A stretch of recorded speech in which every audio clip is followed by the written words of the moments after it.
রাসেল কি জানতো এই একটি ভুলের জন্য তার আজ এই পরিণতি হবে? কি ছিল সেই ভুল? চলুন জেনে আসি।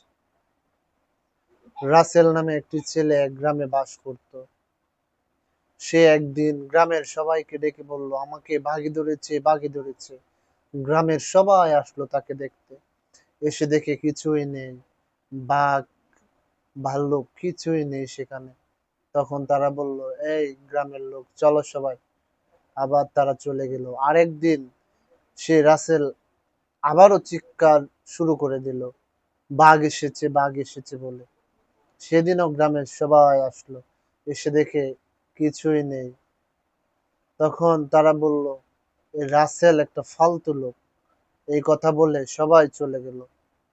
তৃতীয় একদিন সত্যিই বাঘ এসেছে, কিন্তু সেদিন রাসেল সবাইকে চিৎকার করতেছে যে আমাকে বাঘে ধরেছে, বাঘে ধরেছে, আমাকে বাঁচাও। তার চিৎকার শুনে কেউ আর আসলো না। সেদিন তার পরিণাম হলো তাকে শেষ পর্যন্ত বাঘ খেয়ে ফেললো। গ্রামের কেউ আসলো না। কেন জানেন?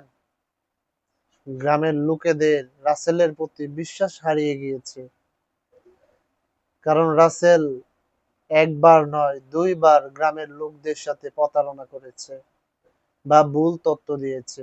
সেজন্য গ্রামের লোকজন আর রাসেলকে বিশ্বাস করতে পারেনি। তৃতীয় দিন বাঘ ঠিকই ধরেছিল, কিন্তু গ্রামের লোকজন সেই কথা আর বিশ্বাস করেনি। মিথ্যা, একটি মিথ্যা যে মাঝে মাঝে আমাদেরকে মরণের দিকে ঠেলে দেয়, সেই জলজান্ত প্রমাণ হলো এই রাসেলের গল্প। এমন হাজারো গল্প আমাদের বাংলাদেশে আছে। মিথ্যা কোনোদিন আমাদের উপকার বয়ে নিয়ে আসে না। মিথ্যা সব সময় আমাদের ক্ষতি সাধন করে।